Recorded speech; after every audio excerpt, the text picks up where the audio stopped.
So I decided against that shape that I had in the first video I put out, and I found this. I really like this.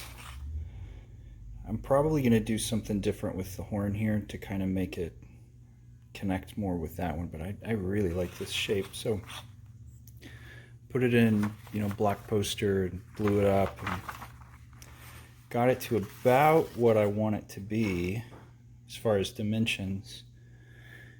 And that's what it looks like. The glare is pretty bad, but I think I like it.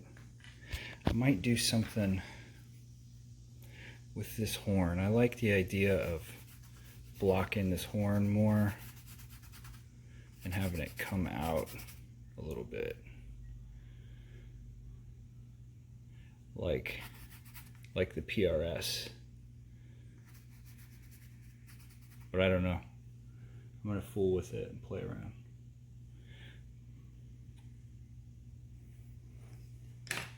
I don't know that this is gonna be big enough either for the neck, for the fretboard.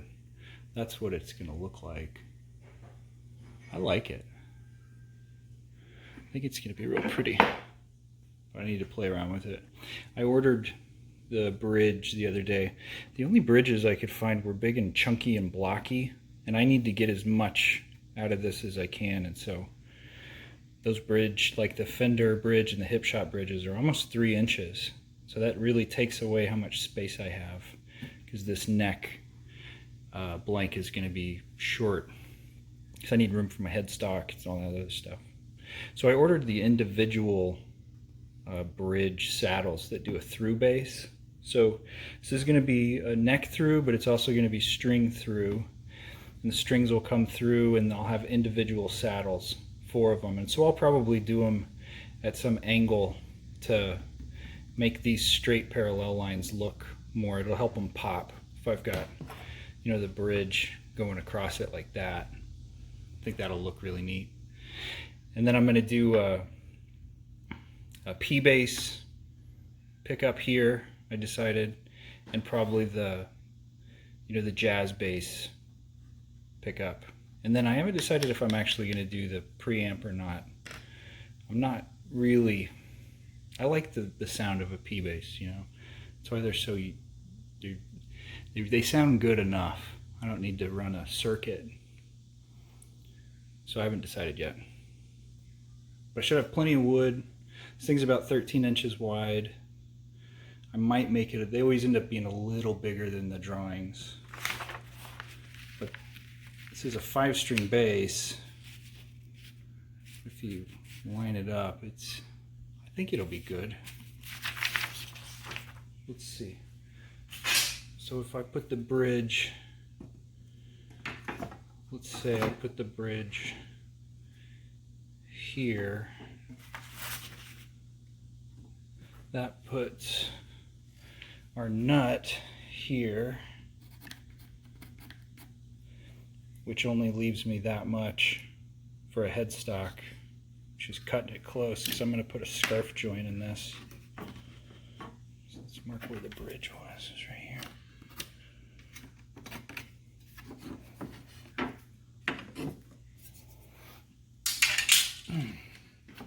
So if the nut goes there, yeah, and that's about where 20 and 22 frets should be. So how does that look? That's pretty big. Okay, I don't know. So black walnut won overwhelmingly for the fretboard, which means I've got to split it down the center, whoop, and then glue the 2 pieces together. And then wherever they're glued, I'll just put a fret there when I line out my frets, so you'll never see it. And I'll book match it so that this grain pattern should continue. It'll look seamless. I've done it before with some mesquite boards that I've got. So what I need to do now is hope that these cool knots don't fall apart while I'm ripping this thing. And I'll set up my bandsaw and run it through the same way I did these slats. come up with something about like that. Should be thick enough. It's about 3/4, and I just need 1/4 for the fretboard. So let's do that. So the bridge came in the mail and the nut came in the mail. So I'm using these individual bridges. They're real sturdy, and it'll allow me to do string through body. And so I'll use this bottom screw and the top screw to mount these, and then the string will go through the body and this. And I've got some ferrules. I hope they're wide enough to take a bass string. These presented a problem because I didn't know how to ground a bridge that's not like, there's no continuity between these, the way that they're set up, because they're individual bridges. And so like, how do you ground that? I thought I was gonna have to run wires and all this, but I went online and there was a genius, I don't know who posted it, but they said ground one of these, which is easy to do, and then get a metal nut or get a metal string tree that touches all the strings. And so the ground will go through this, the highest note, the highest string, go down here to the bridge, and then this is touching all the other strings, and it'll ground the tuning pegs, the strings, the bridge. So I'm really, and it's going to look neat because these match, and I like it when they match. So now that I have the bridge and the nut, I can set up my spacing for my neck, which will determine how wide of a piece of Purple Heart I'm going to need to finish this 5-piece neck. So, because this bridge is going to be a nightmare to install because they have to be the same width and it has to look nice, and I went ahead and started making a template. And so I'm using a 57mm string spacing, which is what like on the J bass and the P bass are. And so then I've got each one of these is a string, and they're 3/4 spacing. So this is the same setup as a Fender bridge. I'm going to use a 34-inch scale length because I'm cutting it really close on how much wood I have available. Even if the bridge is way down here, I've still got to make up 34 inches, which puts the nut right here. And so, if you can see, there's not a whole lot right here for headstock. And I'm real worried that I could lose some of that material because that's only, 6.5 inches. I'm going to have to modify the type of headstock that I use. But I was going to have to do that anyway because it's a bass. So, what I'm going to do next is get out my laser and line up the nut with these string lines, figure out what my taper is going to be, and then I like to have about a 3mm edge, on outside of the strings. So I'll figure out whatever that's going to be, and that'll tell me the widest this neck needs to be. And then I'll subtract out the maple and black walnut, and that'll give me the width of this Purple Heart. Then I can run this through my bandsaw and run this one through my bandsaw so they're the same width, glue them together, and then I'll shoot them through my thickness planer to clean them up, and then I can glue this 5-piece neck. That's really the most of this guitar is going to be gluing up this 5-piece neck. So let's set up the laser and do some maths. Alright, so I've got 34 inches marked out here and here. So what I'm going to do is put my nut here, center it up as much as I can,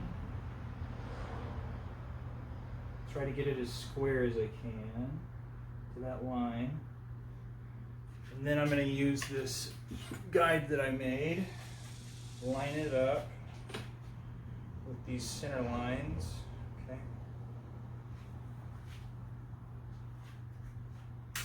I might have to shut the garage door. I'll do it this way.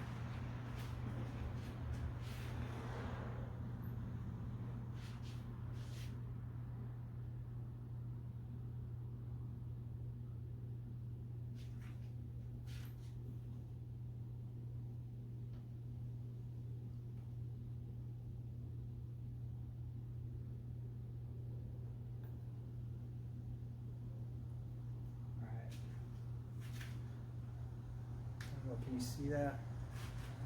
Let's see. So I've got my laser going through slot on the left down here to where the string is. And I want to find out the fretboard is like right at 25 inches with this scale if I want 24 frets.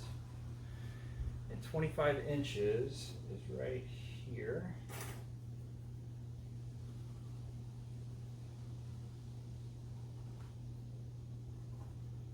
And so what I really want to know is what's this width? So I'll put a mark there. Then I'm going to do the same thing on this other side.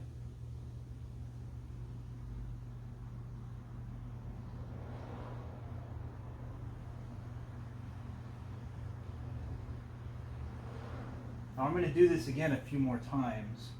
Right now I just want to get a rough idea how wide this thing needs to be. So where's our 25 inches? It's right there.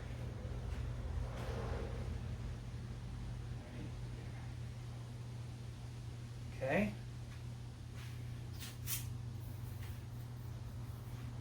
So we've got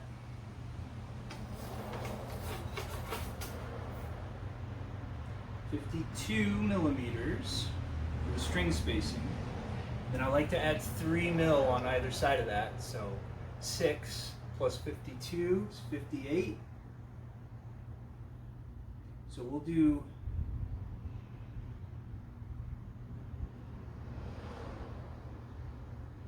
so around that.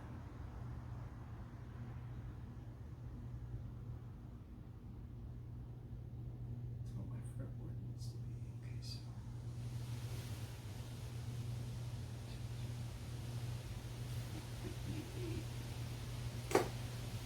now I need to measure out my. So this is going to tell me how wide the fretboard needs to be. The neck's going to go ahead and be, I think I'm just going to do it wide enough to hold the bridge itself. So 58 mil plus whatever the difference is for the size of it. But I don't want to run into I would really like the neck to always have this black walnut as its outermost color. And so if I make the neck too thin, then this black walnut could go away as the taper goes up, which could look cool, but I like the idea of having the neck all with one piece. And so I'm going to try my hardest to make it that width so that the taper remains within this black walnut strip. And it might work out, it might not. If it doesn't, it's not a big deal, but I'd like to do that.